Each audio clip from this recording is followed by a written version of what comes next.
हरे कृष्णा। सभी भक्तों का स्वागत है, सभी को दंडवत प्रणाम। और शुरू करेंगे आज के सुंदर सत्र को। तो अभी तक हमने माता जी के साथ, स्वर्णकांति माता जी के साथ बहुत ही सुंदर भगवान का कीर्तन सुना। और उससे पहले हमने प्रभुपाद के साथ एक माला का जप भी किया। तो इस सुंदर शुरुआत के बाद अब हम मंगलाचरण के द्वारा श्रीमती राधा रानी, भगवान श्री कृष्ण, हमारे पूर्ववर्ती आचार्य गुरुदेव शिला प्रभुपाद, सबका नमन करेंगे, सबको प्रणाम करेंगे, सबसे प्रार्थना करेंगे कि हमारे इस प्रयास को सफल बनाए। इसलिए इस नामनिष्ठा प्रभु जी का विशेष तौर पर धन्यवाद करते हुए अब हम आगे चलते हैं और सत्र की शुरुआत करते हैं मंगलाचरण के द्वारा। ओम नमो भगवते वासुदेवाय। ओम नमो भगवते वासुदेवाय। ओम नमो भगवते वासुदेवाय। ओम ज्ञानतिमिरान्धस्य ज्ञानाञ्जनशलाकया चक्षुरुन्मीलितं येन तस्मै श्रीगुरुवे नमः। श्रीचैतन्यमनोभीष्टं स्थापितं येन भूतले स्वयं रूपः कदा मह्यं ददाति स्वपदान्तिकम्। वन्देऽहं श्रीगुरुः श्रीयुतपदकमलं श्रीगुरून् वैष्णवांश्च श्रीरूपं साग्रजातं सहगण रघुनाथान्वितं तं सजीवम् साद्वैतं सावधूतं परिजनसहितं कृष्ण चैतन्य देवम् श्री राधा कृष्ण पादान् सहगण ललिता श्री विशाखान्वितांश्च। हे कृष्ण करुणा सिंधु दीन बंधु जगतपते गोपेश गोपिका कांत श्री राधा कांत नमस्तुते। तप्त कांचन गौरांगी श्री राधे वृंदावनेश्वरी वृषभानुसुते देवी प्रणमामि हरिप्रिये। वाञ्छाकल्पतरुभ्यश्च कृपा सिन्धुभ्य एव च पतितानां पावनेभ्यो वैष्णवेभ्यो नमो नमः। जय श्री कृष्ण चैतन्य प्रभु नित्यानंदा श्री अद्वैत गदाधर शिवासादि गौर भक्त वृंदा। हरे कृष्णा कृष्ण कृष्णा हरे हरे, हरे राम राम राम हरे हरे। नमो विष्णुपादाय कृष्ण पृष्ठाय भूतले श्रीमते भक्ति वेदांत स्वामिनीति नामिने। नमस्ते सारस्वते देवे गौरवाणी प्रचारिणे निर्विशेष शून्यवादी पाश्चात्य देश तारिणे।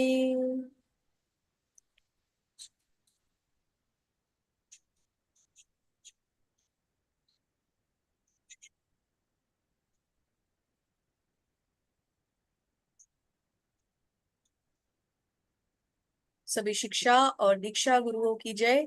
जगत गुरु श्रील प्रभुपाद महाराज की जय। हरे कृष्णा। सभी भक्तों को दंडवत प्रणाम। फिर से आप सबका एक बार स्वागत है। हरे कृष्णा। मेरे और तन्या माता जी की तरफ से आप सभी को हरे कृष्णा। आप सभी का स्वागत है, आप सभी को दंडवत प्रणाम। हरे हरे कृष्णा कृष्णा माता जी, माता दंडवत जी, हरे प्रणाम। हरे कृष्णा माता कृष्णा। जी, हरे कृष्णा। हरे दंडवत प्रणाम। हरे कृष्ण। सभी भक्त, सुंदर भक्त आ गए हैं और क्लास की शोभा बढ़ती है जब भक्त आते हैं, क्योंकि ये भक्त ही है जो ऐसा मौका प्रदान कर रहे हैं। आपके एसोसिएशन के कारण हमारा भी थोड़ा बहुत शुद्धिकरण हो रहा है। तो आप सब आते रहे, हमें आशीर्वाद देते रहे कि हम भी भक्ति में थोड़ा बहुत और आगे बढ़े। आप लोगों के आशीर्वाद के बिना ये पॉसिबल नहीं हो पाए। हरि बोल, हरे कृष्ण। चलिए शुरू करते हैं। गुरुजनों को प्रणाम करते हुए, श्रील प्रभुपाद को प्रणाम करते हुए, इस ग्रेस नामनिष्ठा प्रभु जी को अनेकों अनेकों धन्यवाद और प्रणाम करते हुए आइए आज का अध्याय शुरू करते हैं। तो अब हम आ गए हैं 9वें अध्याय, और ये 9वां अध्याय है परम गुह्य ज्ञान। अब भगवान ने इसको परम गुह्य ज्ञान क्यों कहा? क्योंकि ये ज्ञान जो अब भगवान देने वाले हैं ये रहस्यमय है। पहले भगवान ने पहले अध्याय में अर्जुन को केवल जैसा अर्जुन ने कहा वैसा किया। उनको दोनों सेनाओं के मध्य में ले गए, वहां से जाके दोनों सेनाएं दिखा दी। भगवान ये जानते थे कि इसके ऊपर अर्जुन की प्रक्रिया क्या होगी, या प्रतिक्रिया सॉरी क्या होगी, लेकिन फिर भी भगवान उनको लेके गए। वही हुआ जो भगवान जानते थे। अर्जुन विचलित हो गए, मोहित हो गए, भ्रमित हो गए। अर्जुन को समझ में नहीं आ रहा था मैं क्या करूं। अर्जुन पूरी तरह से असमंजस में चले गए।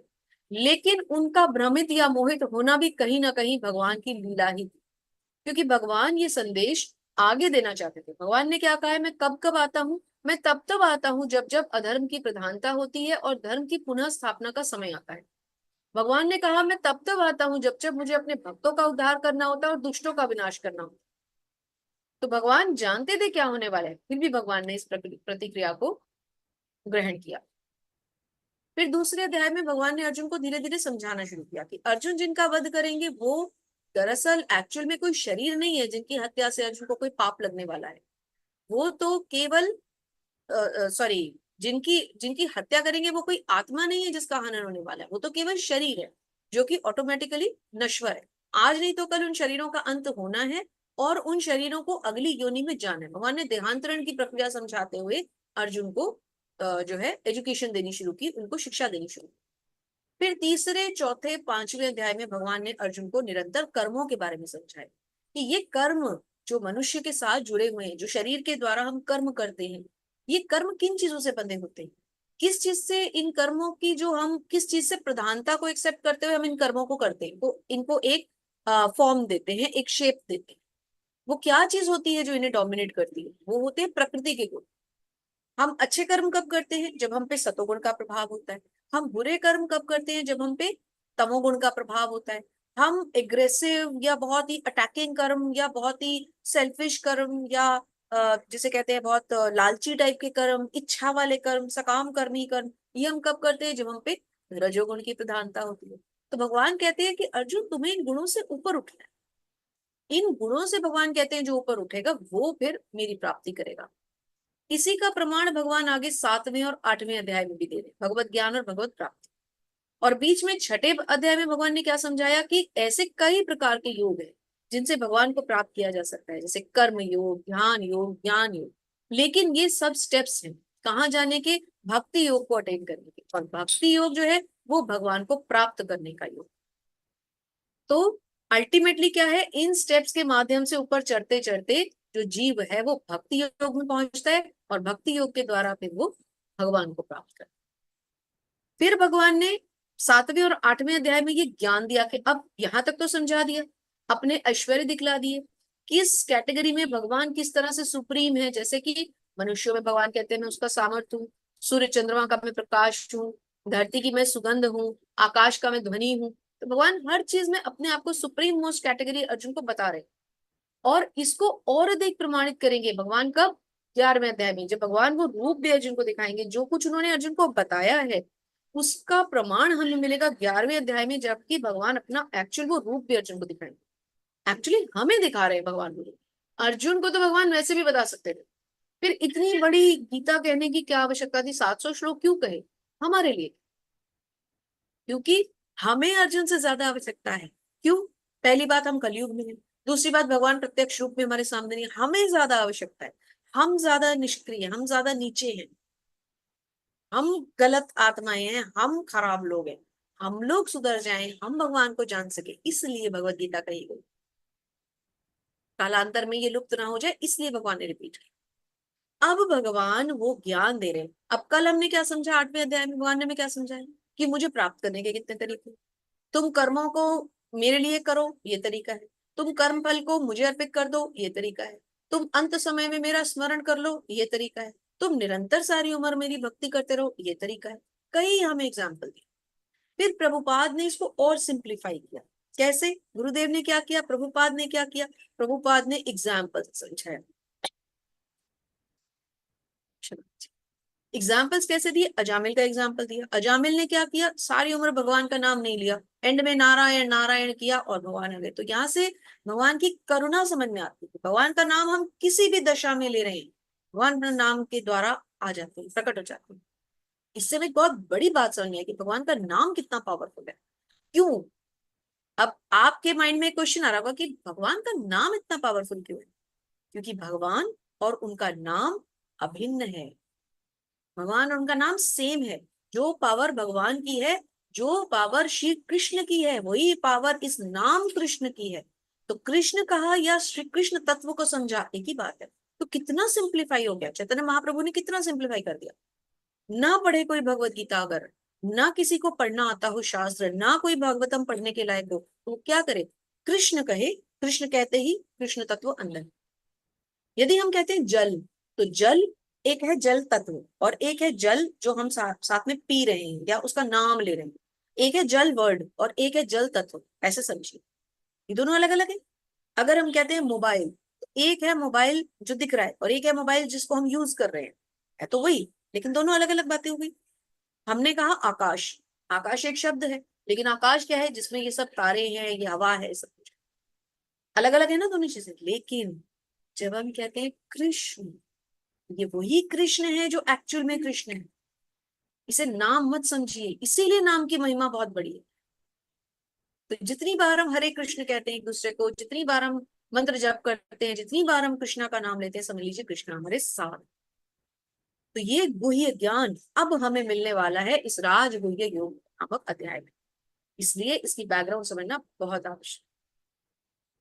और आप सब तो इतने सुंदर भक्त हैं, आप सब तो बिल्कुल एक बार में ही सब कुछ पकड़ लेते हैं, और कुछ तो इतने सीनियर डिवोटीज इस क्लास में आ रहे हैं कि ये तो मेरा सौभाग्य है कि मैं इतने सीनियर डिवोटीज के सामने कुछ कह पा रही हूँ, वरना मेरी तो आवाज भी ना निकले। इतने बड़े बड़े डिवोटीज आते हैं यहाँ पे हमारे। सुशील गुप्ता प्रभु जी आते हैं, हमारी माता जी आती हैं। माता जी दीक्षित है, देखिए माता जी का नाम कितना सुंदर है, स्वर्ण कांति माधुरी देवी दासी माता जी। तो ये मेरा सौभाग्य है कि मैं आप सबका सानिध्य प्राप्त कर रही हूँ। Krishna, thank you so much. चलिए शुरुआत करते हैं। भगवान पहले ही श्लोक में आ रहे हैं। जब भगवान आते हैं तो हमें भगवान का स्वागत करना है। और हम कैसे स्वागत कर सकते हैं, हमारी क्या औकात कि हम भगवान का स्वागत कर पाए। हमारे पास एक ही औषधि है, हर चीज की, हर चीज की एक ही मेडिसिन है हमारे पास, और वो है हरि नाम। तो क्यों ना हम पूरे हृदय से भगवान के स्वागत के लिए दोनों भुजाएं उठाएं। आप सभी मेरे साथ आए, माइक ओपन करें और आइए भगवान का नाम उच्चारण करते हैं। हरे कृष्णा, हरे कृष्णा कृष्णा, हरे कृष्णा कृष्णा कृष्णा कृष्णा कृष्णा हरे हरे हरे हरे हरे हरे राम राम राम हरे राम राम हरे राम हरे। राम हरे हरे हरे। हरे हरि बोल। हरि हरे बोल। हरे। राहुल प्रभु जी की आवाज, हरि बोल, बहुत सुंदर। हरि हरि हरि। चलिए, श्री भगवान उवाच इदं तु ते गुह्यतम प्रवक्ष्याम्य सूयवे ज्ञानं विज्ञान सहितम यज्ञात्वा मोक्षसे अशुभात्। श्री भगवान ने कहा, हे अर्जुन, क्योंकि तुम मुझसे कभी ईर्ष्या नहीं करते, इसलिए मैं तुम्हें ये परम गुह्य ज्ञान तथा अनुभूति बतलाऊंगा, जिसे जानकर तुम संसार के सारे क्लेशों से मुक्त हो जाओगे। अब भगवान ने इसको गुह्य ज्ञान क्यों कहा? क्योंकि ये ऐसा ज्ञान है जिसको जानने और समझने से मनुष्य सारे क्लेशों से, पूरे अपने भौतिक कल्मशों से मुक्त हो जाता है। ऑब्वियसली ये तो बहुत रहस्यमयी बात है। और अर्जुन को ही क्यों दी? क्योंकि अर्जुन के लिए भगवान ने क्या कहा, क्योंकि तुम मुझसे कभी ईर्ष्या नहीं करते। तो भगवान से कौन ईर्ष्या नहीं करते? भगवान के भक्त। तो इन अ वे यहाँ भगवान ने डिक्लेयर कर दिया कि अर्जुन तुम मेरे सबसे प्रिय। और इसी श्लोक के साथ स्लाइड में देखिए हमें क्या दिख रहा है। पीतांबर वस्त्रधारी, मोर मुकुट धारण किए हुए, वैजंती माला पहने हुए, हाथ में इतनी सुंदर लकुटी लिए हुए, मोरों के साथ बैठे हुए। और आप ध्यान दें भगवान के चरण कमलों पे, तो कितने सुंदर भगवान के चरण, इतनी सुंदर भगवान ने पाजेब पहनी हुई है। और मतलब आप कोई भी भगवान का अंग अगर देखें तो आपको दूसरे अंग से ज्यादा सुंदर लगेगा। आप भगवान के चरण देखिए, फिर आप भगवान का बाजूबंद देखिए, वो ज्यादा अच्छा लगेगा। फिर आप भगवान की माला देखेंगे, वो ज्यादा अच्छी लगेगी। भगवान का मुखमंडल देखेंगे तो लगेगा अरे अब स्लाइड कैसे चेंज करें। ये तो दुविधा हो गई। है ना। चलिए, लेकिन करनी तो पड़ेगी, क्योंकि गुरु की आज्ञा है कि समय पे लेक्चर को समाप्त भी करना है, तो गुरु की आज्ञा कैसे हम झुटला सकते हैं, तो इसलिए आगे तो बढ़ना पड़ेगा। चलिए, तो अब इस श्लोक को समझते हैं। तो अब आप लोग कृपया हैंड रेज करें और कोशिश करें कि सभी लोग मिलके इसको पढ़ें। बहुत आनंद आता है जब आप लोगों की वाणी हमारे साथ होती है, तो हमें सच में बहुत अच्छा लगता है। तो प्लीज आप सब हैंड रेज करें और ज्यादा से ज्यादा लोग पढ़ने के लिए पढ़ें, उससे लाभान्वित भी हो और उसका लाभ भी हो, है ना, हमें भी उसका लाभ। शुरुआत करते हैं। हरे कृष्णा राहुल प्रभु जी। हरे कृष्णा माता जी हरे कृष्णा। तात्पर्य स्वामी शिला प्रभुपाद के द्वारा स्वामी शिला प्रभुपाद की जय हो, हरि बोल। इस प्रथम श्लोक का विशिष्ट महत्व है। इंद्र ज्ञान, यह ज्ञान शब्द शुद्ध भक्ति के द्योतक है, जो 9 प्रकार की होती हैं। श्रवण कीर्तन स्मरण पद सेवा अर्च अर्चम, वंदना, दास्य, सख्य तथा आत्मसमर्पण भक्ति के इन 9 तत्वों का अभ्यास करने से मनुष्य आध्यात्मिक चेतना अथवा कृष्ण भावना में तक उठ पाता है। हरि बोल। हरि बोल। जी प्रभु जी, इसको कंप्लीट करते हैं। जी माता जी। इस श्लोक का अनु अनुसूएवे शब्द भी अत्यधिक महत्वपूर्ण है। बहुश्रुत विद्वान भी भगवद गीता के विषय में अशुद्ध व्याख्या करते हैं, क्योंकि वे कृष्ण के प्रति ईर्ष्या रखते हैं, अतः उनकी टीकाएं व्यर्थ होती हैं। केवल कृष्ण भक्तों द्वारा ही कृष्ण भक्तों द्वारा की गई टीकाएं ही प्रमाणित हैं। जो कोई भी ऐसा व्यक्ति जो कृष्ण के प्रति ईर्ष्यालु है, ना तो कृष्ण ना तो भग- भगवद गीता की व्याख्या कर सकता है, ना पूर्ण ज्ञान प्रदान कर सकता है। अतः ऐसी टीकाओं से सावधान रहना चाहिए। जो व्यक्ति यह समझते हैं कि कृष्ण भगवान हैं और शुद्ध तथा दिव्य पुरुष हैं, उनके लिए अध्याय लाभप्रद है। हरे कृष्ण। तो यहाँ पर प्रभुपाद हमें क्या समझा रहे हैं? प्रभुपाद बहुत इंपॉर्टेंट बात यहाँ पे समझा रहे हैं। और जब प्रभुपाद कुछ कहते हैं, जब गुरु कुछ कहते हैं, तो हमें सब तरफ से अपना ध्यान हटाकर गुरु के चरणों में लगाना चाहिए, गुरु की वाणी को समझना चाहिए।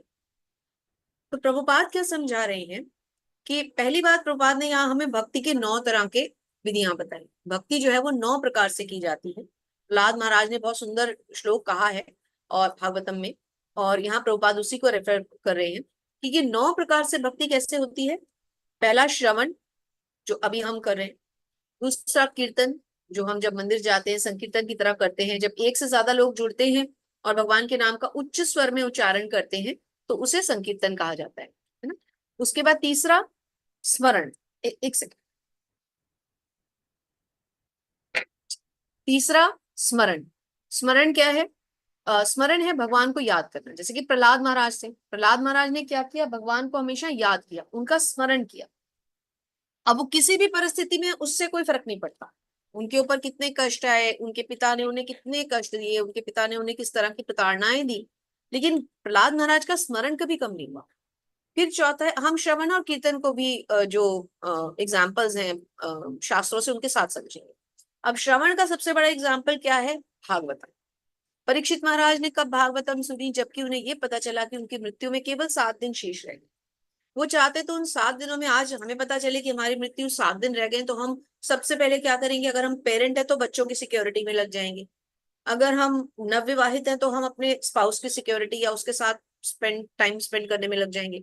यदि हम ग्रस्त है तो सबसे पहले हम अपने बैंक की तरफ भागेंगे, भाई मेरी प्रॉपर्टी कहाँ है, मेरा पैसा कहाँ है, मैं जल्दी से बटोर लूं सारा जो मैंने इन्वेस्टमेंट्स किए हैं। फाइलें खोल के बैठ जाएंगे, अरे बेटा, अरे बेटी जल्दी आ जाओ, अरे पोता, अरे पोती, अरे नाती, ये वो जल्दी आ जाओ, मेरी बिल लिखवा लो, कल को तुम्हें कोर्ट कचहरी ना जाना पड़े। मतलब कितनी तरह की हम भौतिक प्रॉब्लम से बच जाएंगे। मेरी प्रॉपर्टी के कागज कंप्लीट कर दो, मेरा बैंक बैलेंस की एफडीज बनवा लो, मेरी नॉमिनेशंस कर लो। हम ये करेंगे ना? ये सच है ना? हम यही करेंगे ना? परीक्षित महाराज ने क्या किया? उन्होंने कहा नहीं, 7 दिन रह गए हैं बस, तो मैंने तो भगवान का नाम ही नहीं लिया। तो उन्होंने सुखदेव गोस्वामी से भागवतम सुनना चाहा, भगवान की लीलाओं का श्रवण करना चाहा। तो श्रवण सबसे इंपॉर्टेंट, सबसे पहला। दूसरा कीर्तन। कीर्तन कौन है? कहने वाला। अब सुखदेव गोस्वामी ने क्या किया? उन्हें 7 दिन में भागवतम सुना भी डाली। तो कीर्तन, भगवान के नामों का जब, उनकी लीलाओं का कीर्तन, उनके नाम का लेना, उनके कार्यकलापों का वर्णन। स्मरण, प्रहलाद महाराज, कोई भी परिस्थिति आ जाए भक्त कभी विचलित नहीं होता। स्वयं शिला प्रभुपाद, स्मरण, हर समय स्मरण में एक ही नाम है, कृष्ण, और कुछ भी नहीं। पाद सेवन, भगवान के चरणों की सेवा सबसे ज्यादा कौन करता है? लक्ष्मी जी, भगवान की पत्नी, विष्णु जी की पत्नी लक्ष्मी जी। वो क्या करती हैं? हमेशा, आप कोई भी आप लक्ष्मी जी का भगवान के साथ चित्र देखिए, माता लक्ष्मी हमेशा भगवान के चरणों की सेवा कर रही है ना। अर्चनम वंदम वंदनम।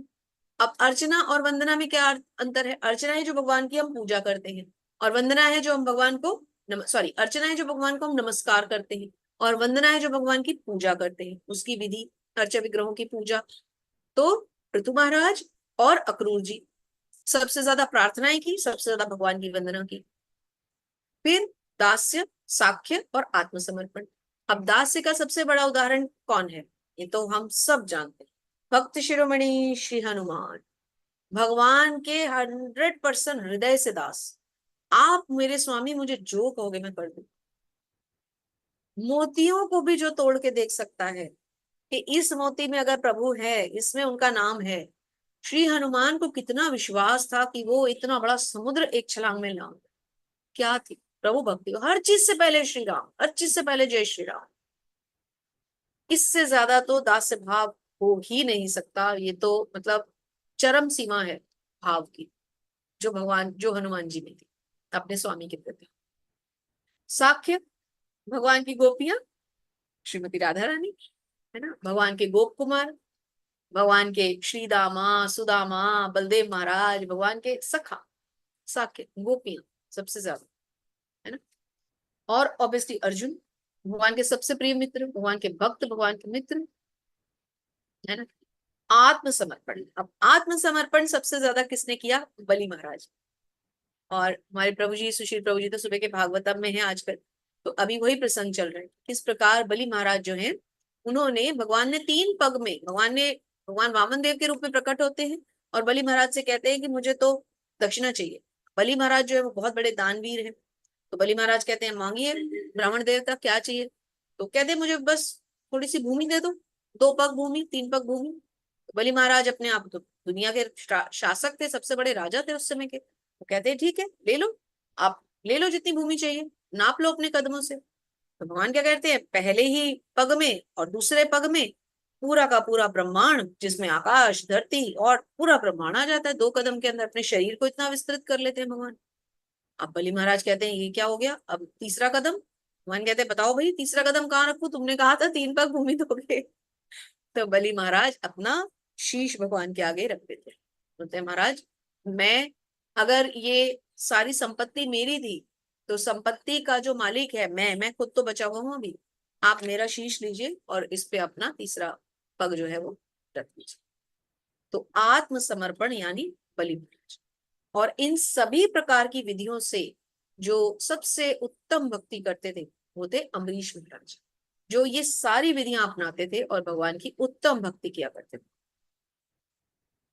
उसके बाद प्रभुपाद समझाते हैं क्या, अगले पैराग्राफ में प्रभुपाद समझा रहे हैं कि बहुत इंपॉर्टेंट चीज, भगवत गीता हमें कभी किसी ईर्ष्यालु व्यक्ति से या किसी ऐसे व्यक्ति से ना कहनी है ना सुननी है जो भगवान से प्रेम ना करे।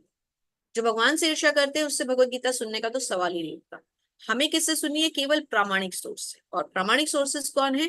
हमारी इस्कॉन के अंदर हर व्यक्ति जो भगवत गीता कह रहा होगा वो प्रामाणिक सोर्स होगा। जैसे कि हम किससे समझ रहे हैं? प्रभुपाद से। तो गुरु की ही लिखी हुई भगवत गीता हम पढ़ें और अन्य टीकाएं ना पढ़ें। उसमें बहुत सारी मिलावट है। भगवान, सॉरी, प्रभुपाद ने जो भगवत गीता लिखी है वो यथारूप, यथारूप मीन्स एज इट इज है, इसमें कोई मिलावट नहीं। प्रभुपाद ने अनुवाद किए, ट्रांसलेशन किए, और तात्पर्यों में जो प्रभुपाद ने डिस्क्रिप्शंस दिए हैं ना वो वैदिक साहित्य से लिए। हर जगह रेफरेंस है, ये इस उपनिषद से है, ये इस उपनिषद से है, ये इस वेद से है, ये यहाँ से है, ये यहाँ से है, ये भागवतम से है। तो प्रभुपाद ने हमें पूरा निचोड़ निकाल करके दिए, इसलिए प्रभुपाद की भगवत गीता मोस्ट ऑथेंटिक है। और हम इस्कॉन से इसलिए जुड़े हैं कि गुरु परंपरा इस्कॉन अच्छे से फॉलो कर। तो अन्य किसी टीकाकार या भाष्यकार के पास हमें नहीं जाना है, ये ध्यान है। तो प्रभुपाद की वाणी को हम इसीलिए बहुत एक एक शब्द को ध्यान से पढ़ते और समझते हैं ताकि इसमें कहीं भी हम फंसे। तो हम पढ़ना शुरू करते हैं। राज विद्या राजगुह्यम पवित्रमिदमुत्तमं प्रत्यक्षावगम धर्मम सुख सुसुखम कर्तुमव्ययम्। यह ज्ञान सब विद्याओं का राजा है जो समस्त रहस्यों में सर्वाधिक गोपनीय है। यह परम शुद्ध है और चूंकि यह आत्मा की प्रत्यक्ष अनुभूति कराने वाला है, अतः यह धर्म का सिद्धांत है। यह अविनाशी है और अत्यंत सुख पूर्वक संपन्न किया जा सकता है। तो चित्र में भगवान की भगवत गीता बिल्कुल सामने दिखाई गई है कि किस प्रकार भगवान अर्जुन को बता रहे हैं कि ये जो ज्ञान अब मैं तुम्हें देने वाला हूं ये सबसे ज्यादा रहस्यमयी है। क्यों रहस्यमयी है? क्योंकि ऐसा ज्ञान पहले कभी भगवान ने दिया ही नहीं। तो ऐसा क्या है इस रहस्यमयी ज्ञान में, अब हम समझते हैं। हरे कृष्णा। राहुल प्रभु जी एक और स्लाइड लीजिए। जी, हरे कृष्णा माता जी। तात्पर्य श्याम सुंदर प्रभुपाद के द्वारा श्याम सुंदर प्रभुपाद की जय जय हो। हे परम सब, जो लोग भक्ति में श्रद्धा नहीं रखते वे मुझे प्राप्त नहीं कर पाते, अतः वे इस भौतिक जगत में जन्म मृत्यु के मार्ग पर वापस आते हैं। हरि बोल। हरि बोल। तो जो भक्ति में श्रद्धा ही नहीं रखते वे मुझे प्राप्त कभी नहीं कर सकते। तो जो भगवान को प्राप्त करना चाहते हैं पहले उन्हें श्रद्धा सहित भगवान का ये ज्ञान समझना पड़ेगा। और यदि वो श्रद्धा से नहीं समझेंगे तो वो इस ज्ञान को कभी नहीं समझ पाएंगे, बार बार इस जन्म मृत्यु के चक्र में पड़ते रहेंगे। जी प्रभु जी कंटिन्यू कीजिए। जी माता जी। तात्पर्य श्याम सुंदर प्रभुपाद के द्वारा श्याम सुंदर प्रभुपाद की जय हो। यह संपूर्ण जगत मेरे अव्यक्त रूप द्वारा व्यापक है। समस्त जीव मुझ में है, किंतु मैं उनमें नहीं हूँ। हरि बोल। मैं उनमें नहीं हूँ, सॉरी। भगवान क्या कह रहे हैं कि ये समस्त जगत मेरे रूप के द्वारा व्यक्त है, अर्थात जो भी जीव है वो मुझ में है, मैं उनमें नहीं हूं। अब यहाँ हम थोड़ा कंफ्यूज हो जाते हैं कि ऐसे कैसे हो गया कि मैं उनमें नहीं हूं। तो यहाँ देखिए, भगवान प्रत्येक जीव के अंदर परमात्मा रूप में विराजमान स्थित है, परंतु मैं उनमें नहीं हूं से यहाँ हम ये समझें कि कहने का तात्पर्य है कि भगवान उनसे उन पे आश्रित नहीं, भगवान उनमें लिप्त नहीं। भगवान हर वस्तु में हर जीव में है, चर अचर सब में है, सब चीजों के उद्गम ही वही है, सोर्स ही वही है। लेकिन फिर भी भगवान किसी चीज से लिप्त नहीं है, हर वस्तु से हर व्यक्ति से सृष्टि से गुणों से हर चीज से स्वतंत्र। हरे जी कृष्णा बोलो माता काजल जी। माता जी। अच्छा अच्छा। हरे कृष्ण माता जी। हरे कृष्णा। तथापि तात्पर्य श्रीला प्रभुपाद के द्वारा श्रीला प्रभुपाद की जय है। तथापि मेरे द्वारा उत्पन्न सारी वस्तुएं मुझ में स्थित नहीं रहती। जरा मेरे योग ऐश्वर्य को देखो। यद्यपि मैं समस्त जीवों का पालक अर्थात भरता हूँ, सर्वत्र व्याप्त हूँ, लेकिन मैं इस अभिव्यक्ति का अंश नहीं हूँ। मैं सृष्टि का कारण स्वरूप हूँ। हरे कृष्ण। हरे कृष्ण माता जी। जी 9.6 भी पढ़िए माता जी। जिस प्रकार सर्वत्र प्रवहमान प्रबल वायु सदैव आकाश में स्थित रहती है, उसी प्रकार समस्त उत्पन्न प्राणियों को मुझ में स्थित जानो। हरि बोल माता जी। हरि हरि बोल। भगवान क्या कह रहे हैं कि जैसे कि ये जो पूरी प्रकृति है, पूरी सृष्टि है, ये मेरे द्वारा उत्पन्न है, लेकिन इसका मतलब ये नहीं है मुझ में स्थित नहीं रहती, सारी वस्तुएं मुझ में स्थित नहीं रहती। अर्थात भगवान जो है वो सर्वत्र हैं, लेकिन इसका मतलब ये नहीं है कि भगवान स्वतंत्र नहीं है, किसी चीज में फंसे हुए नहीं है, वो किसी चीज पर आश्रित नहीं है वो। जरा मेरे योग ऐश्वर्य को तो देखो, मैं समस्त जीवों का पालक हूँ और सर्वत्र व्याप्त हूँ। भगवान स्वयं को क्या बता रहे हैं कि मैं इस सृष्टि का कारण हूं, लेकिन मैं किसी चीज में लिप्त नहीं, मैं स्वतंत्र हूं। अब इसका एक्सप्लेनेशन अगले श्लोक में भगवान ने दिया है, बहुत ध्यान से समझने वाला श्लोक है। जिस प्रकार सर्वत्र प्रहयमान प्रबल वायु सदैव आकाश में स्थित रहती। अब वायु आकाश में रहती है, लेकिन वायु आकाश से स्वतंत्र है। इसी प्रकार भगवान सब व्यक्तियों में है, सब मनुष्यों में है, सब जीवों में है, हर जीव के हृदय में भगवान है, लेकिन किसी भी चीज से लिप्त नहीं। व्याप्त होना और आश्रित होना या स्वतंत्र ना होना, दोनों में फर्क हो गया ना। तो यही भगवान इन श्लोकों में समझा रहे हैं, और यही वो रहस्यमय ज्ञान है। हमें थोड़ा मुश्किल से समझ में आएगा शुरू में, लेकिन अगर हम इसको बार बार पढ़ेंगे तो हमें जरूर समझ में आ जाएगा। जी माता जी एक और स्लाइड लीजिए। काजल माता जी। हरे कृष्ण माता जी। हरे कृष्णा। तात्पर्य श्रील प्रभुपाद के द्वारा श्रील प्रभुपाद की जय। संपूर्ण विराट जगत मेरे अधीन है। यह मेरी इच्छा से बारंबार बार स्वतः प्रकट होता रहता है और मेरी इच्छा से अंत में विनष्ट होता है। विनष्ट हो हरे जाता। कृष्ण माता जी। हरे कृष्ण माता जी। बहुत अच्छा लग रहा है, आज सब नए भक्त और भी पढ़ रहे हैं तो बहुत अच्छा लग रहा है। ऐसे ही आप हैंड रेज रखें और बार बार पढ़िए, बहुत अच्छा लगेगा। तो क्या कहते हैं भगवान? भगवान कहते हैं मेरी इच्छा से ये जगत बार बार प्रकट होगा और बार बार विनष्ट होगा। क्यों? क्योंकि सब कुछ भगवान के अधीन है। सब कुछ उनके अंडर है, सब पूरी सब चीज के कंट्रोलर ही भगवान है। और इसीलिए यहाँ भगवान अपने ओरिजिनल फॉर्म हमें दिखा रहे हैं। देखिए यही भगवान की वो ऑफिशियल फॉर्म है ना, भगवान की पर्सनल फॉर्म तो वही है जो अभी हमने देखी थी द्विभुज रूप वाली, लेकिन भगवान की ऑफिशियल फॉर्म ये है। इसी रूप में रोम चित्रों से भगवान फिर सारे समस्त ब्रह्मांडों की उत्पत्ति करते हैं। और सब ये ब्रह्मांड जब भगवान अपना श्वास वापस अंदर खींचते हैं तो ये सारे ब्रह्मांड वापस भगवान में चले जाते हैं, और जब बाहर छोड़ते हैं तो ये सारे ब्रह्मांड अपनी अपनी जगह पर आकर स्थित हो जाते हैं। हरे कृष्णा। हिना माता जी।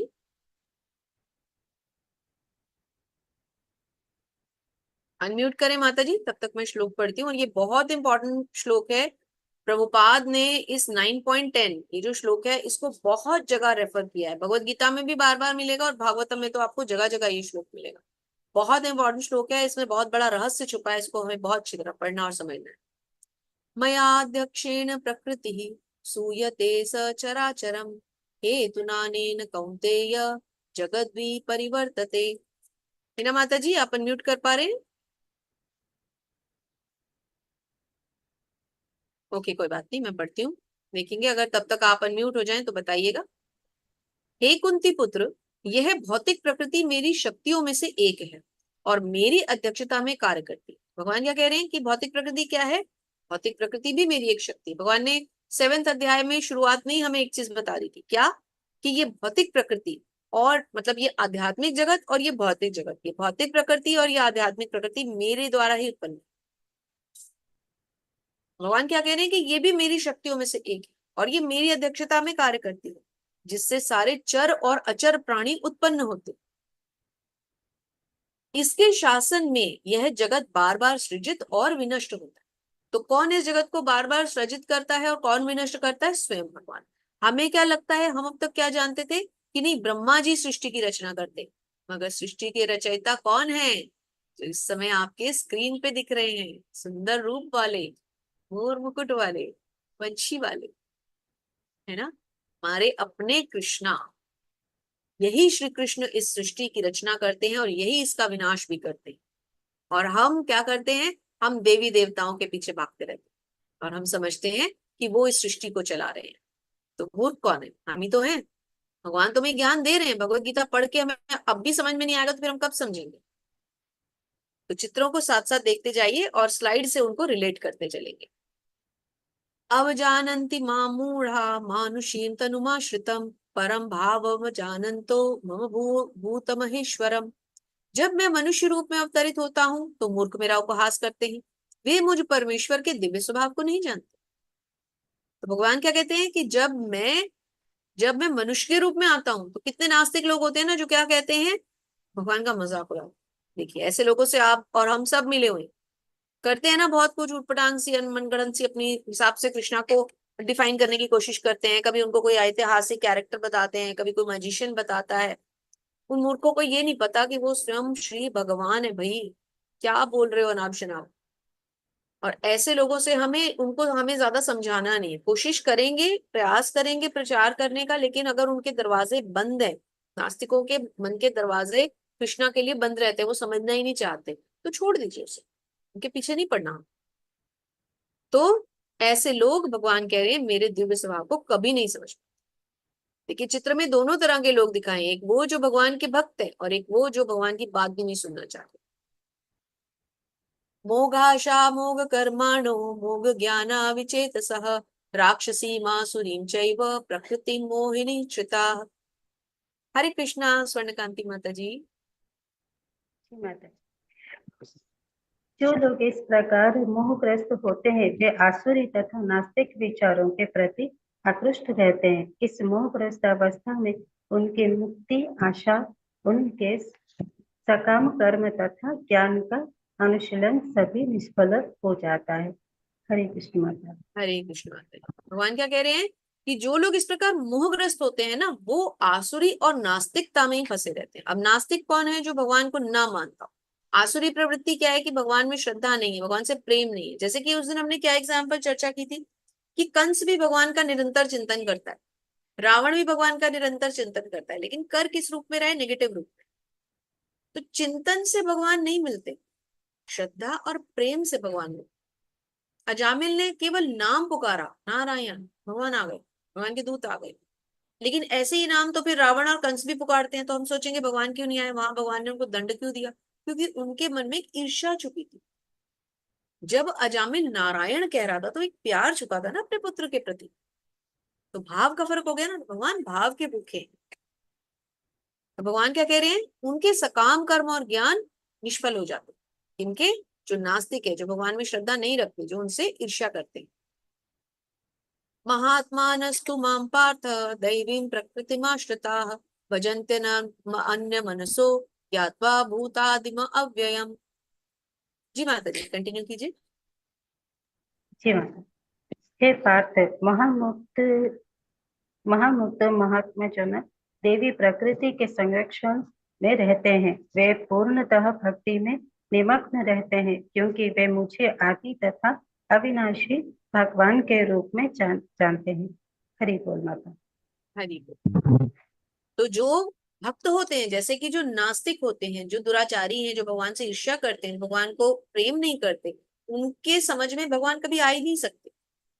लेकिन जो भगवान को प्रेम भाव से पुकारते हैं, जो भगवान का नाम जपते हैं, जो भगवान को स्मरण करते हैं, जिनके मन मस्तिष्क में सदा भगवान वास करते हैं, उनके पास भगवान ऐसे सहज होके आ जाते हैं कि ऐसे लगता ही नहीं कि वो भगवान है। जैसे कि गोप गोपियां थी, भगवान कैसे उनके साथ अपने प्रेम का आदान प्रदान करते रहे। कितना समय भगवान ने उनको दिया, इतना समय तो भगवान ने किसी को नहीं दिया जितना गोप गोपिकाओं को दिया।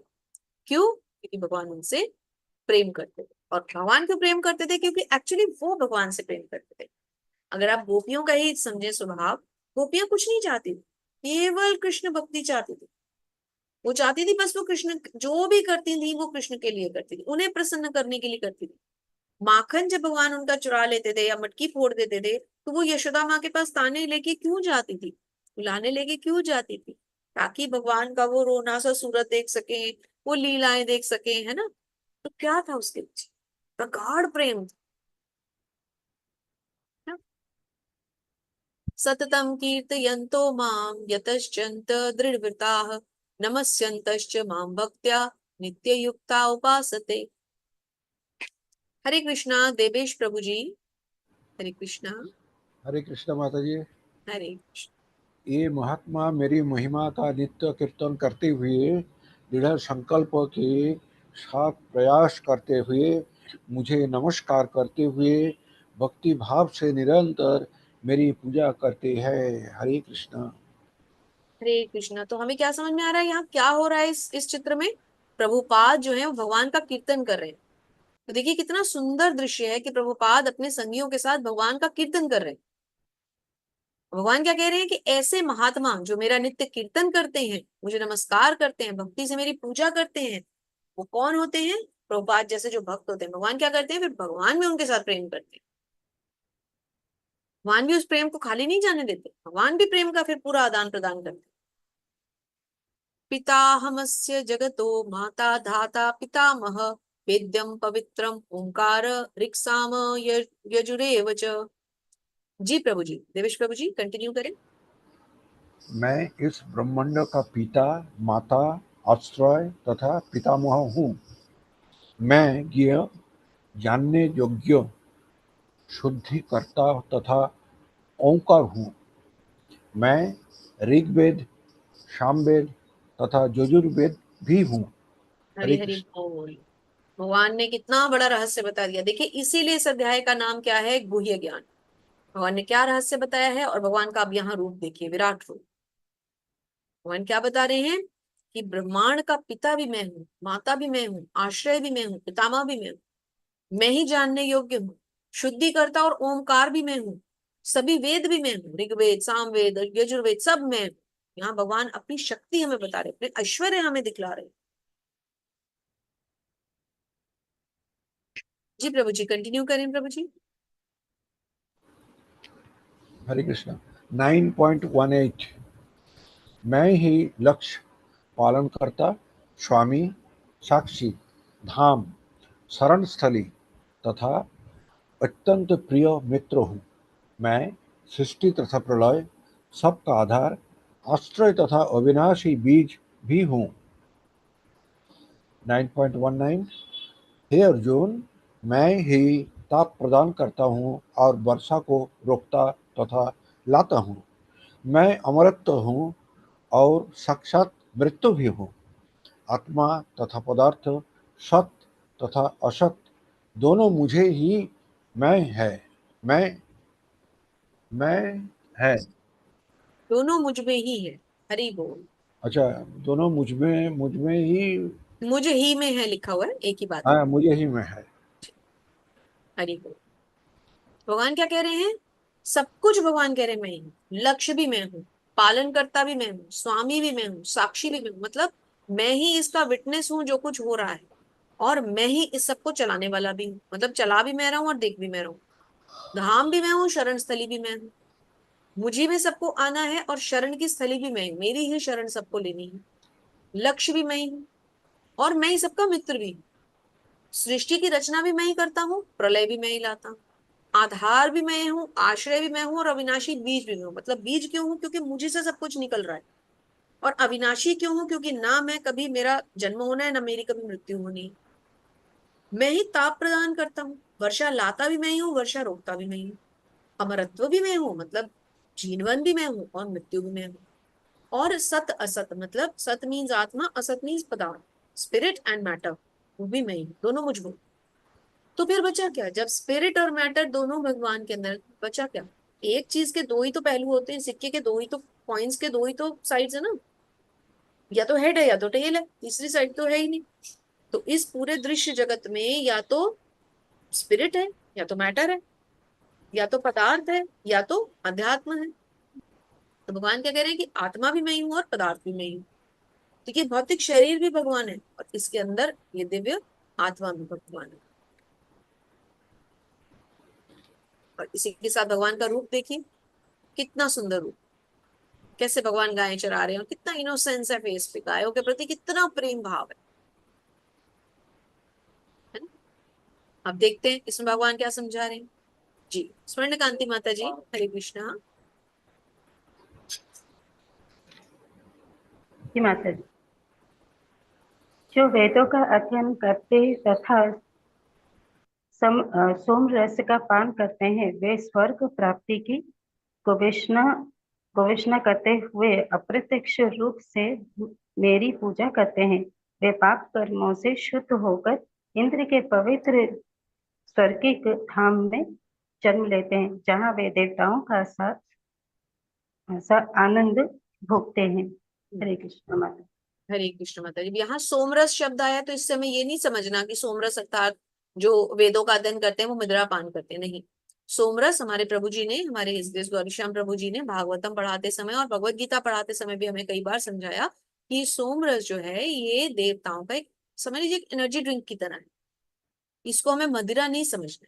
ये उनका एक ऐसा अलग तरह का द्रव्य पदार्थ है जिसकी पान से उनकी आयु बढ़ती है, उनमें एनर्जी आती है, वो प्रसन्न चित्त रहते हैं। तो इसको हमें मदिरा नहीं समझना। और दूसरी बात क्या बताई है? वो लोग क्या करते हैं? पाप कर्मों से शुद्ध हो जाते हैं। जैसे कि इंद्र की जो नगरी है जिसे हम स्वर्ग लोग कहते हैं, फिर वो वहां जन्म लेते हैं और फिर देवताओं जैसा आनंद भोगते हैं। कौन? जो वेदों का अध्ययन करते हैं। इसका अर्थ क्या हुआ कि शास्त्रों का अध्ययन भी बहुत इंपॉर्टेंट। जब तक हम शास्त्र नहीं पढ़ेंगे, शास्त्र नहीं सीखेंगे, तब तक हम आगे नहीं जा सकते। जी माता जी, कंटिन्यू करें। जी माता जी। इस प्रकार जब वे विस्तृत स्वर्गिक इंद्र सुख को भोग लेते हैं और उनके पाप कर्मों के फल क्षीण हो जाते हैं, तो वे इस मृत्यु लोक में पुनः लौट आते हैं।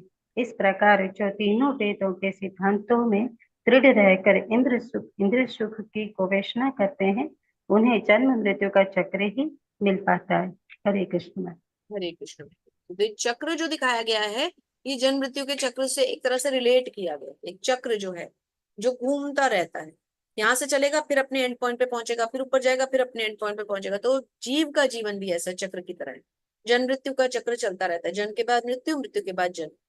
ये नहीं है कि अगर मृत्यु हो गई तो ये समाप्त हो गया, नहीं। जैसे एक चक्र चलता रहता है, ऐसे ही जन्म के बाद मृत्यु, मृत्यु के बाद फिर से जन्म, क्योंकि देहांतरण चलता रहता है। तो भगवान क्या कह रहे हैं?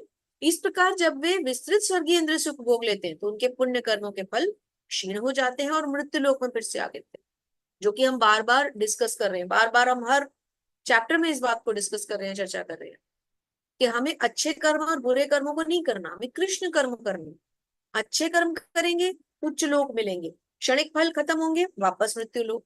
बुरे कर्म करेंगे, निम्न लोक मिलेंगे, फल क्षीण होंगे, वापस मृत्यु लोक। तो जन्म मृत्यु का चक्र चलता रहेगा। इसको कैसे तोड़े? इसको तोड़े भगवत धाम प्राप्त करने के लिए आगे चले। जब भगवान का धाम प्राप्त हो जाएगा तो फिर ये चक्र टूट जाएगा, दोबारा तो इंसान वापस जीव कभी नहीं आएगा। लेकिन फिर भगवत धाम मिलेगा कैसे? ये बात तो फिर वहीं आ गई। तो कैसे मिलेगा? भगवत भक्ति से। इसलिए 7th और 8th चैप्टर हमारे लिए बहुत इंपॉर्टेंट है। भगवत ज्ञान क्या है, भगवत भक्ति क्या है, कैसे भगवत भक्ति करें, कैसे भगवत प्राप्ति करें। गंतव्य तो वही है ना। अब कभी साइकिल नीचे आ रहा है, कभी साइकिल ऊपर जा रहा है, चक्र की तरह मनुष्य चल रहा है, कभी नीचे गिर रहा है, कभी ऊपर जा रहा है। इसी सौ की तरह हम चल रहे हैं। इससे हमें बाहर निकलने के लिए क्या करना है, वही है हमारा गंतव्य। अनन्याश्चिन्तयन्तो मां ये जना पर्युपासते तेषां नित्यभियुक्तानां योगक्षेमं वहाम्यहम्। तो 9वें अध्याय में श्लोक बहुत इंपॉर्टेंट है। 9.10 हमने पढ़ा, 9.22, ये तो सबको पता है ये श्लोक। योगक्षेमम वहां में हम कहाँ पढ़ते हैं? LIC का टैगलाइन है, योगक्षेमम वहां में हम। आज इसका अर्थ भी समझेंगे। 9.26 आएगा, बहुत इंपॉर्टेंट है। क्या श्लोक होगा वो? भगवान खाते क्या है, पत्रम पुष्पम फलम तोयम वाला श्लोक। और उसके बाद 9.34, वो श्लोक जो भगवान ने स्वयं भगवत गीता में 2 बार, एक बार 9.34 में कहा है, एक बार 18 चैप्टर में 65th नंबर पे कहा है ना। तो ये बहुत इंपॉर्टेंट श्लोक आने वाले, इसलिए हम पेशेंस बना के रखें और अध्याय को एंड तक पूरा समझें। भगवान अब क्या समझा रहे हैं? काजल माता जी, हरे कृष्णा। हरे कृष्ण माता जी। हरे कृष्ण माता जी। तात्पर्य श्रीला प्रभुपाद के द्वारा श्रीला प्रभुपाद की जय। जय। किंतु जो लोग अनन्य भाव से मेरे दिव्य स्वरूप का ध्यान करते हैं हुए निरंतर मेरी पूजा करते हैं, उनकी जो आवश्यकताएं होती हैं उन्हें मैं पूरा करता हूँ, और जो कुछ उनके पास है उसकी रक्षा करता हूँ। हरे हरे कृष्ण माता जी। हरे कृष्ण। बहुत बहुत धन्यवाद। तो भगवान ने क्या कहा? अब देखिए, यहाँ भगवान आश्वासन दे रहे हैं भक्तों को। क्या आश्वासन दे रहे हैं? बहुत इंपॉर्टेंट है। इसको अगर समझ लें तो हमारी दुविधा खत्म हो जाएगी, क्योंकि हमें विश्वास हो जाएगा भगवान ने स्वयं कहा है। क्या कहा है? फिर से समझते हैं। जो लोग अनन्य भाव से मेरे दिव्य स्वरूप का ध्यान करते हैं। दिव्य स्वरूप भगवान का क्या है? हम बार बार देखते हैं ना, दोनों हाथों में मुरली लिए हुए विभुज रूप में भगवान श्याम सुंदर रूप में है, पीतांबर वस्त्र धारण किए। तो भगवान का वो जो दिव्य स्वरूप है उसका ध्यान करते हुए भगवान कह रहे जो निरंतर मेरी पूजा करती। अब अगली लाइन हमारे लिए बहुत इंपॉर्टेंट है। ऐसे भक्तों का क्या होता है? उनकी जो आवश्यकताएं होती उन्हें मैं पूरा करता हूँ, और जो कुछ उनके पास है उसकी मैं रक्षा करता हूँ।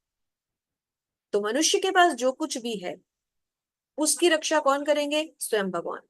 और जो कुछ भी उसकी आवश्यकताएं हैं वो कौन पूर्ण करेगा? स्वयं भगवान। लेकिन कब? जब मनुष्य निरंतर भगवान के दिव्य स्वरूप का चिंतन करता है। इन अ वे अगर हम इसको ऐसे समझे तो और अच्छा है कि मनुष्य भगवान का दिव्य स्वरूप का चिंतन कब करेगा? जब उसे भगवान से प्रेम होगा। तो ऐसे भक्त जो भगवान से प्रेम करते हैं, भगवान कहते हैं उनकी आवश्यकताओं की चिंता उनको स्वयं करने की जरूरत नहीं है। मैं करूंगा उनकी सारी इच्छाएं, उनकी सब चिंताएं मेरी नहीं, मैं पूरी करूंगा। उनकी सारी आवश्यकताएं पूरी करूंगा, और जो उनके पास नहीं है वो मैं दूंगा, और जो है उसकी रक्षा भी मैं ही करूंगा। बहुत सुंदर ये श्लोक। ये अप्य अन्य देवता भक्ता यजन्ते श्रद्धयान्विताः ते अपि मामेव कौन्तेय यजन्त्य विधि पूर्वकम्। हरे कृष्णा। कुमार गौरव प्रभु जी। हरे कृष्ण जी। प्रभु जी थोड़ा सा लाउड होना पड़ेगा तात्पर्य आपको, श्रील वॉल्यूम कम है। प्रभुपाद श्रील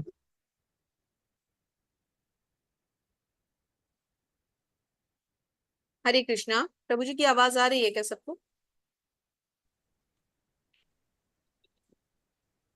नहीं माता माता जी, आवाज नहीं आ रहा है। माता जी मैं पढ़ूं? देख लेते हैं। वो लोग अन्य देवताओं के भक्त हैं और उनकी श्रद्धा वास्तव में वे मेरी पूजा करते हैं, किंतु वे यह त्रुटिपूर्ण ढंग से करते हैं। हरे कृष्ण माता जी। उसके बाद ही म्यूट कीजिएगा।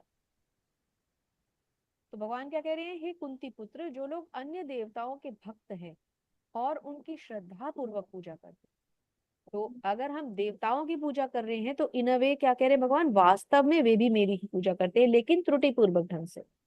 तो यदि हम भगवान की पूजा ना करके देवी देवताओं की पूजा कर रहे हैं तो हम इन अ वे भगवान को ही पूज रहे हैं, लेकिन गलत ढंग से। तो हमें क्या करना है, हमें केवल कृष्ण को पूजना है, बाकी देवता स्वयं ही पूजित हो जाए, क्योंकि वो सब भी तो हमारी तरह भगवान के अंश हैं। उनकी कैटेगरी हमसे ऊपर क्यों है, क्योंकि वो भगवान के ज्यादा बड़े भक्त हैं, हम अभी तक वहां नहीं पहुंचे। अन्यथा देवताओं में और मनुष्यों में ज्यादा अंतर नहीं है, सिर्फ भक्ति के लेवल का अंतर है। और जो शुद्ध भक्त है ना, वो तो देवताओं से भी ऊंचा है। तो जहां तक शुद्ध भक्त जा सकता है, शुद्ध भक्त तो वैकुंठ जा सकता है, गोलोक वृंदावन जा सकता है, देवता तो देवलोक में ही रहते हैं। तो हमें भगवान की भक्ति करनी है, ना कि हमें त्रुटिपूर्वक ढंग से भगवान की भक्ति करनी है, मतलब देवी देवताओं के पीछे नहीं भागना। प्रभु जी एक और अगर आप पढ़ना चाहें तो, गौरव प्रभु जी अगर आप पढ़ना चाहते हैं तो एक और पढ़ लीजिए, अदरवाइज फिर हमारे राहुल प्रभु जी पढ़ेंगे। चलिए शुरू करते हैं। यान्ति देवव्रता देवान् पितृयान्ति पितृव्रताः भूतानि यान्ति भूतेज्या यान्ति मद्याजिनो अपि माम।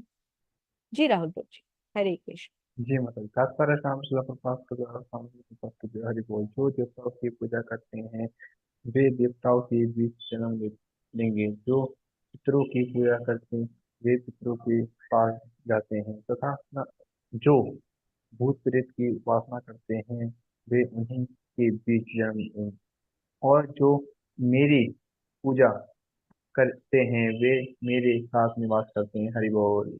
हरि हरि बोल।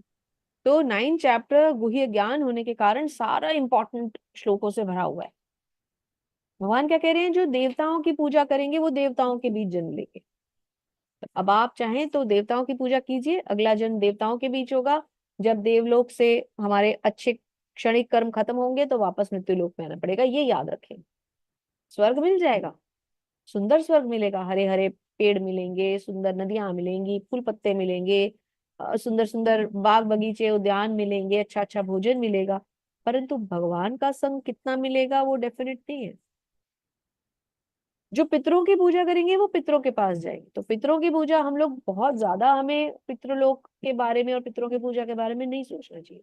पितृपक्ष आता है, श्राद्ध पक्ष आता है, पितरों को नमन कीजिए, शास्त्रों के हिसाब से उनकी पूजा कीजिए, उनको उनका स्थान दीजिए और स्वयं भगवान की भक्ति में लग जाइए, नहीं तो पितृलोक में जन्म हो जाएगा।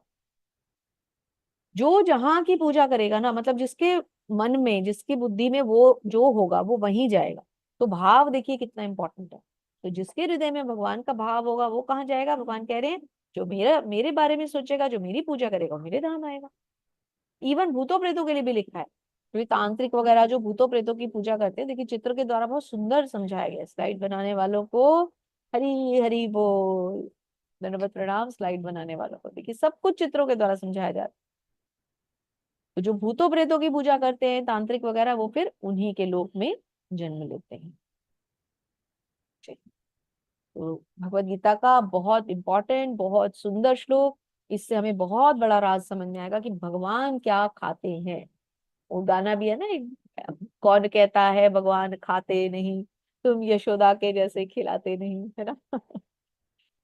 पत्रम पुष्पम फलम तोयम यो मे भक्त्या प्रयच्छति तदहम भक्त्या पुमिर्हत अनाशमी प्रयतात्मनः।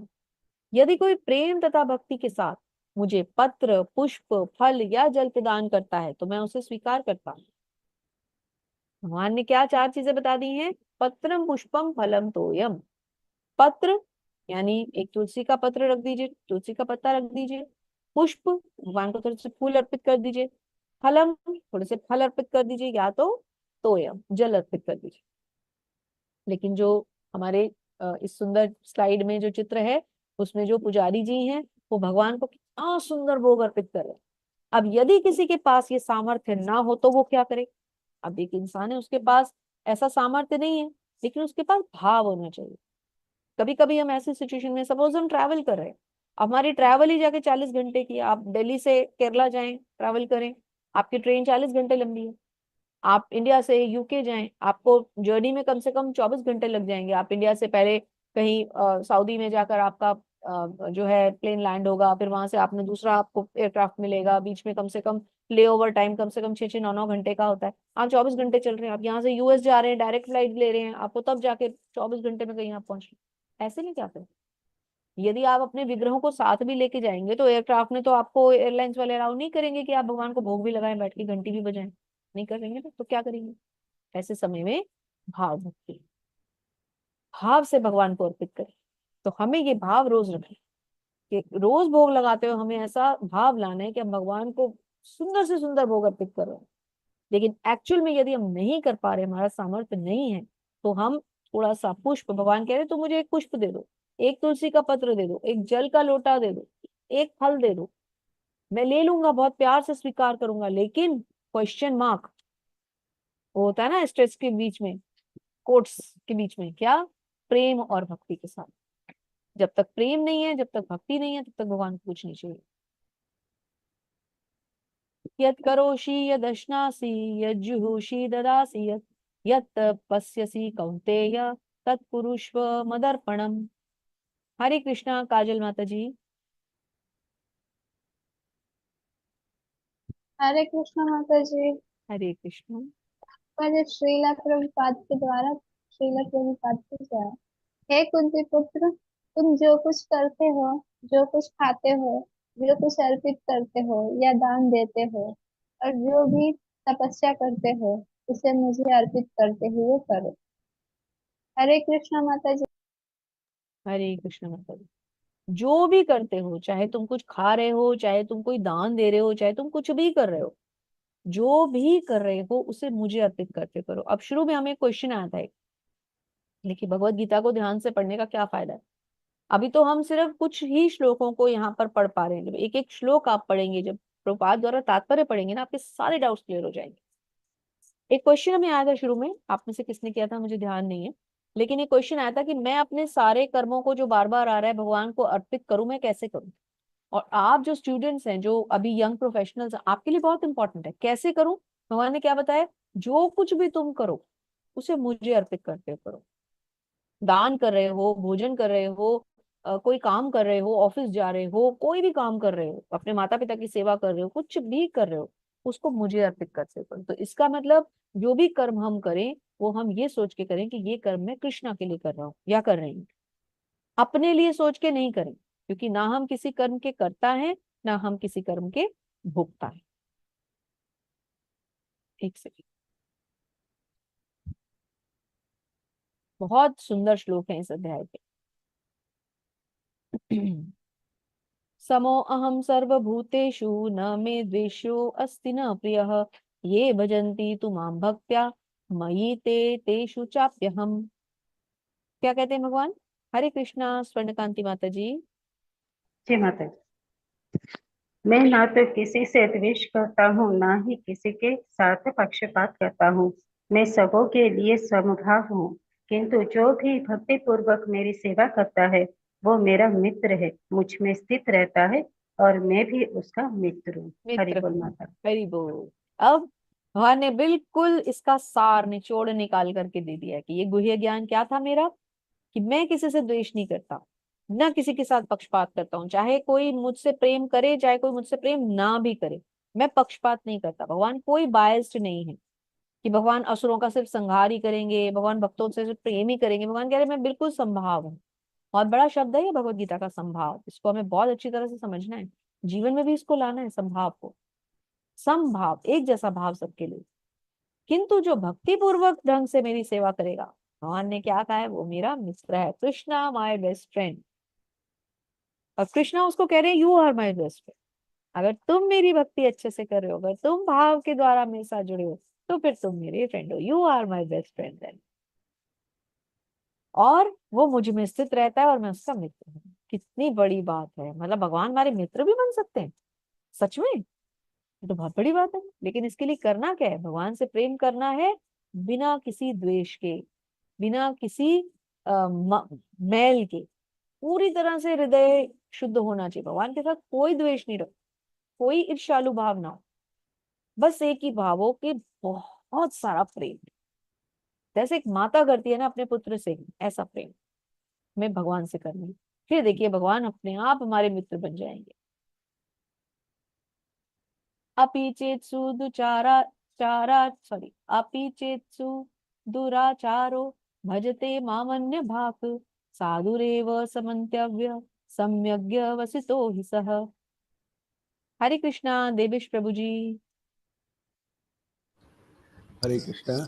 हरे यदि कोई जघन्य से जघन्य कर्म करता है, किंतु यदि वह व्यक्ति ये भक्ति में रत रहता है तो उसे साधु मानना चाहिए, क्योंकि वो अपने संकल्प से अड़िग रहता है। हरि हरे बोल। कृष्ण। जगन्य से जगन्य पाप भी करने वाला अगर भक्ति में हो तो उसे साधु मानना चाहिए। और हम क्या करते हैं, क्या अपराध करते हैं, जब हम शुरू शुरू में वैष्णव लोगों के परिचय में आते हैं, वैष्णवों के परिचय में आते हैं, तो कभी कभी हम क्या हमसे क्या अपराध होते हैं कि हम उनमें भी दोष ढूंढ लेते हैं। तो यहाँ तो उसकी बात की जा रही है जिसने जघन्य पाप किया हो, यदि वो भी भक्ति कर रहा है तो वो भी साधु है, और हम तो साधु में भी जाके कुछ ना कुछ दोष ढूंढ के ले आते हैं। तो मनुष्य की प्रवृत्ति बहुत खराब है। हम इस योनि में जो आए हैं ना, हमें अपने सबसे पहले अपने हृदय को शुद्ध करना चाहिए। कोई पापी भी अगर हो और भगवत नाम का जप करता हो तो वो भी साधु है। और हम क्या करते हैं, हम साधुओं में अरे अपने आप को पता नहीं क्या समझते हैं, पता नहीं किस एटीट्यूड में रहते हैं, आता है ना मन में शुरू शुरू में। लेकिन ये शुरू शुरू में ही आता है सिर्फ, जब हम भगवान की भक्ति में जुड़ जाते हैं, जब हम नाम जप करना शुरू करते हैं ना, तो वही जो लोग होते हैं ना उनमें, मैं सच कह रही हूँ आपको, लिटरली भगवान नजर आते हैं। जो भी व्यक्ति भगवान की सेवा कर रहा है, जो भी माला कर रहा है, वो हमारे लिए आदरणीय होना चाहिए। बहुत आदर देना है उसको, बहुत रिस्पेक्ट देनी है, इतनी रिस्पेक्ट कि हम सारा रिस्पेक्ट इकट्ठा करके उसको दे दें। क्यों? क्योंकि वो भगवान की भक्ति से जुड़ा हुआ है। तो जरा सा भी हमें पीछे नहीं हटना इस चीज से। क्षिप्रम भवति धर्मात्मा शश्वत शांति निगच्छति कौन्तेय प्रतिजानीहि न मे भक्तः प्रणश्यति। जी प्रभु जी, एक और स्लाइड ले लीजिए।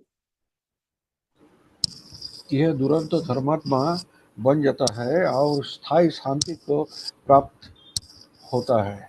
हे कुंती पुत्र, निडर होकर घोषणा दो कर दो कि मेरे भक्त का कभी विनाश नहीं विनाश होता नहीं है। होता। हरी हरि हरे कृष्ण। बोल। भगवान ने कितनी बड़ी बात कह दी है, निडर होके घोषणा कर दो मेरे भक्त का कभी विनाश नहीं होता। ऐसा व्यक्ति जो भगवान के पवित्र नामों का जप करता है, जो अपनी पूरी जीवन को भगवान को निरंतर स्मरण करता है, जो हर समय भगवान की भक्ति में लीन रहता है, भगवान कहते हैं घोषणा कर दो निरंतर, एकदम डरो के, निडर होके, उसका कभी विनाश नहीं होगा। भगवान स्वयं उसकी रक्षा करेंगे। कितनी बड़ी बात, भगवान कितना बड़ा आश्वासन हमें दे रहे हैं।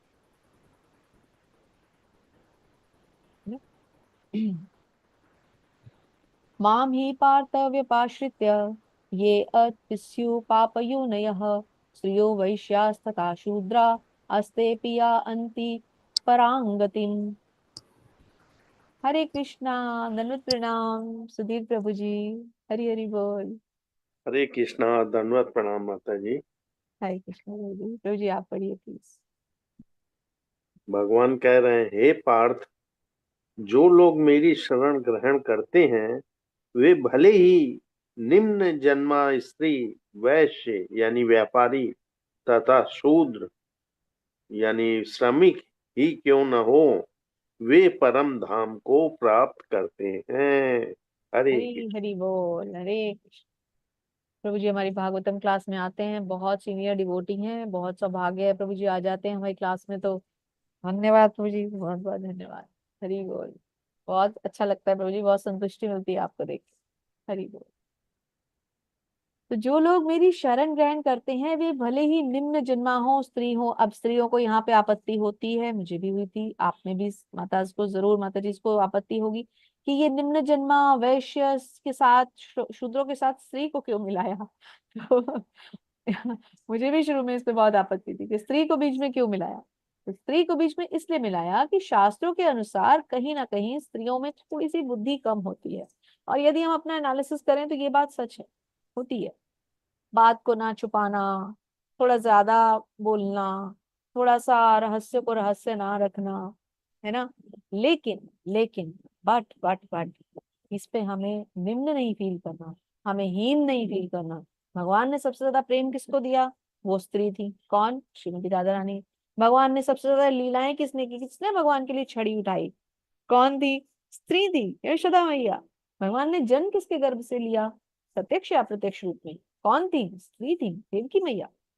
तो भगवान के भी जीवन में सबसे ज्यादा प्रेम भगवान आज भी कहते हैं, मुझे सबसे ज्यादा प्रेम किसने किया? स्त्री, गोपियां। तो हमें तो बिल्कुल निम्न नहीं फील करना, हमें तो सबसे ऊपर फील करना है, क्योंकि भगवान ने तो स्त्री को ऐसी जगह बैठा दिया है कि जहाँ स्त्री खुद कभी जा ही नहीं सकती। जब राधा रानी स्वयं भगवान की सबसे प्रिय है, तो फिर स्त्रियों को निम्न क्यों फील करना है ना। लेकिन थोड़ा सा इसको पढ़ के लगता है, तो भगवान कहते हैं जो मेरी शरण ग्रहण करते हैं, अगर वो स्त्री भी हो, अगर वो भगवान की शरण ग्रहण कर रही है, तो भगवान के धाम को पक्का जाए। अब चाहे वो शूद्र हो, चाहे वो स्त्री हो, चाहे वो निम्न जन्मा हो, चाहे कोई भी हो, जिसने भगवान की शरण ग्रहण कर ली, वो भगवान के धाम को अवश्य जाएगा। ये भगवान ने इस 9 चैप्टर में कितनी जगह कितने सारे आश्वासन दे दिए। मेरे भक्त का कभी बुरा नहीं हो सकता, जो मेरी भक्ति करता है पूरे अनन्य भाव से, वो मेरे धाम को प्राप्त होता है। भक्त की मैं जो आवश्यकताएं हैं उन्हें पूरा करता हूँ, और जो उनके पास नहीं है उसे मैं, उसके जो है उसके पास उसकी रक्षा करता हूँ, और जो नहीं है उसे पूर्ण करता हूँ। कितने सारे आश्वासन दिए। तो इसलिए 9 चैप्टर बहुत इंपॉर्टेंट। अब आता है 9.34, जो कि भगवान ने स्वयं 2 बार कहा है। तो जिस चीज को हमें इंपॉर्टेंट लगती है उसको हम डबल रिपीट करते हैं, एम्फेसिस करते हैं ना। तो सोचिए, जिस बात को भगवान ने पूरी भगवत गीता में एक लौता श्लोक है जो भगवान ने 2 बार कहा, एक बार 9वें अध्याय में, एक बार 18वें अध्याय में। तो पढ़ते हैं। मन्मना भवत मद्भक्तो मद्याजी माम नमस्कुरु मामे वैश्यसि युक्तैव अमात्मनम मत्परायणः।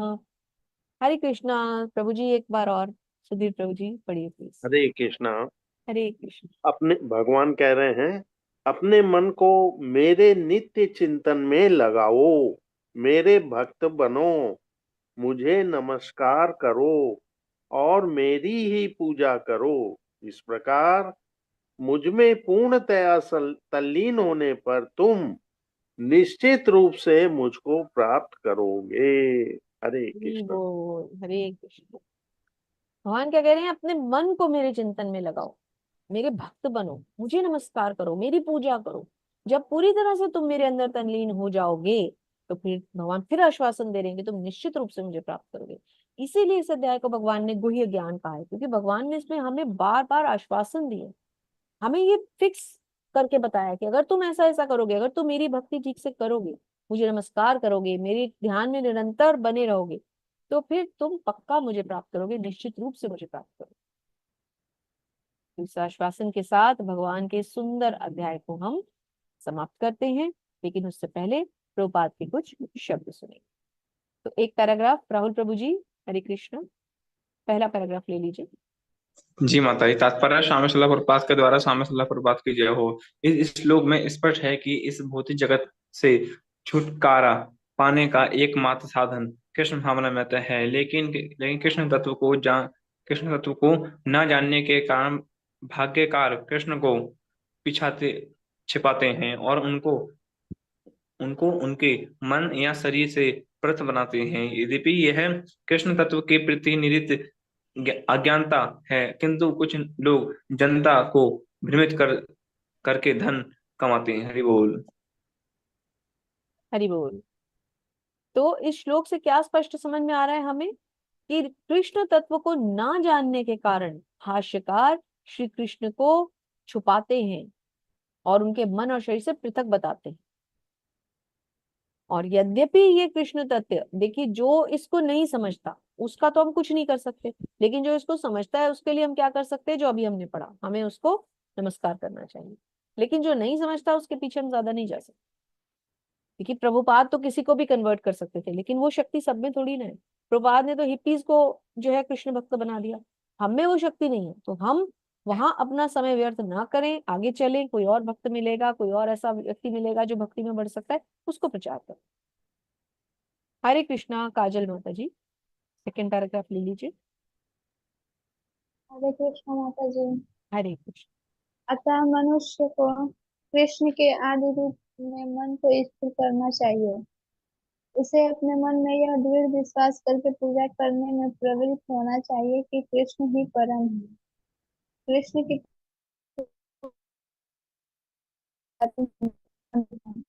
जहाँ पर भक्ति का अभ्यास किया जा सकता है।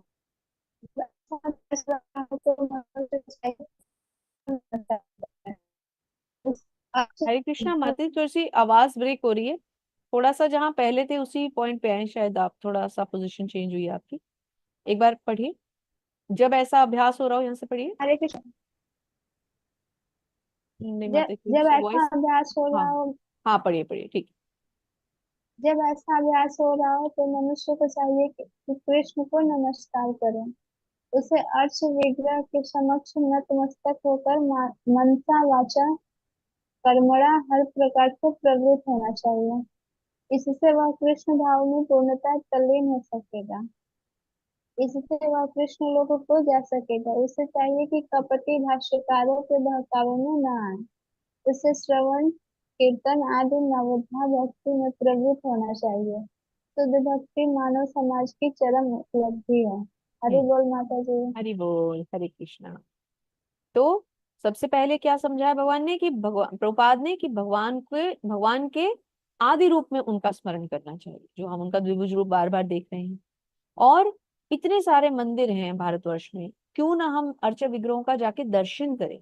ऐसा नहीं सोचना चाहिए कि भगवान तो हर जगह है, भगवान तो इस लकड़ी में भी है, पत्थर में भी है, क्यों ना मैं अपने घर से ही भगवान को पूज लूं। नहीं, ये सच है कि भगवान सर्वव्यापी है, परंतु फिर भी अर्च विग्रह के दर्शन करने मंदिर क्यों जाना चाहिए? वो उनका एड्रेस है, वो उनका घर है। वहां जाकर अगर हम उनसे मिलेंगे, वहां का वातावरण वो वातावरण नहीं हो सकता जो हम अपने घर में बना सकते हैं। तो वहां जाना आवश्यक है। इसीलिए तो प्रभुपाद ने इस्कॉन मंदिरों का निर्माण किया। नहीं तो प्रभुपाद कहते मैंने भगवत गीता तो तुम्हें लिख के दे दी, इसको घर में बैठ के पढ़ लो, भगवान को याद कर लो। नहीं, उन्होंने मंदिर बनाए जगह जगह, है ना, अर्चा विग्रहों की प्राण प्रतिष्ठाएं करवाई। और आज भी हम उस परंपरा को फॉलो कर रहे हैं। फिर अर्चा विग्रह के समक्ष नतमस्तक होना चाहिए। मनसा वाचा कर्मणा, अर्थात मन से, वाचा यानी वाणी से, कर्मणा मतलब कर्म से, हर प्रकार से भगवान की भक्ति में तल्लीन होना चाहिए।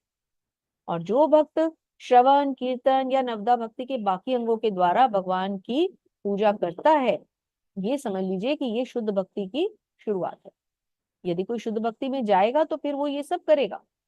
और यदि कोई भक्त बनेगा तो फिर भगवान ने, आपको पता ही है कितने सारे उसको आज आश्वासन दे दिए हैं। तो हमने इस अध्याय में सारी चीजों को एक एक बार समझा। इसका आप सिर्फ स्क्रीनशॉट ले लें, ये रेफरेंस श्लोक होते हैं, आप इससे टैली कर सकते हैं कि कैसे हम भगवान के तत्व को हम कैसे समझें, भगवान तक हम कैसे पहुंच सकते हैं। भगवान के इस जो लविंग डिवोशनल सर्विसेज में कितनी ताकत है, भगवान की प्रेम वही भक्ति में। तो जो भक्त इन सब चीजों को फॉलो करेगा वो ही भगवान के धाम तक पहुंचेगा। तो यहाँ पर हमारा अध्याय समाप्त होता है। बहुत सुंदर अध्याय था। थोड़ा सा टाइम से हम 5 मिनट आगे गए, 8:15 तक हम कोशिश करते हैं कि अध्याय समाप्त हो जाए। तो लेकिन देखिए, भगवत गीता के अध्याय हैं, कहीं पर भी जल्दबाजी में हम करें, थोड़े से समय को बचाने के लिए हम जल्दबाजी करें, वो थोड़ा सा ठीक नहीं रहता। इसलिए मेरा प्रयास ये रहता है कि हम अच्छी तरह समझें, अच्छी तरह इसको पढ़ें।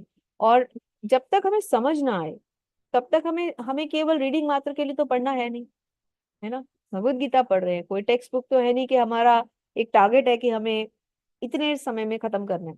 हाँ, गुरु की आज्ञा है, समय सीमा का हम ध्यान रखते हैं, परंतु कभी कभी समय से 5-10 मिनट ऊपर भी जाएं तो प्लीज उससे माइंड मत किया कीजिए। कल का अध्याय बहुत इंपॉर्टेंट है। कल हम भगवान के ऐश्वर्य पढ़ेंगे। कल हम जो सबसे बड़ी चीज पढ़ेंगे वो होगी चतुश्लोकी गीता। 4 ऐसे श्लोक आएंगे, 10.8, 9, 10 और 11। मेरा आप सबसे अनुरोध है कि कल 8, 9, 10 और 11, 10वें अध्याय का 8, 9, 10 और 11 रिपीट कर रहे हैं। इन 4 श्लोकों को कोशिश करके आप तात्पर्य समेत पढ़ के आए, क्योंकि इनके एक्सप्रेशंस काफी लंबे हैं। थोड़ा सा कल समय ज्यादा भी लग सकता है। तो अगर आप लोग इन 4 श्लोकों को, चतुश्लोकी गीता को पढ़ के आएंगे, क्योंकि ये 4 श्लोक भगवत गीता का सार बताए जाते हैं, यदि आप थोड़ा सा इसको प्रिपेयर करके आएंगे तो उससे बहुत आसान है। तो अब हम आज के सत्र को यहाँ पर विराम देते हैं। आप सबसे आज्ञा लेते हैं। उससे पहले हम YouTube से सेशन का एक बार ऑफ करेंगे और आपके प्रश्न भी लेंगे यदि कोई होगा तो। वाञ्छाकल्पतरुभ्यश्च कृपा सिन्धुभ्य एव च पतितानां पावनेभ्यो वैष्णवेभ्यो नमो नमः। अनंत कोटि वैष्णव वृंद की जय। श्रील प्रभुपाद महाराज जय की जय। आप सभी सुंदर भक्तों की जय जय। श्री श्री राधा गोविंद भगवान जय की जय जय। हरे कृष्णा जय कृष्ण कृष्ण कृष्णा हरे कृष्ण हरे, हरे राम हरे राम राम हरे हरे। राम राम हरे हरे। हरे कृष्णा। हरे सभी भक्तों को प्रणाम।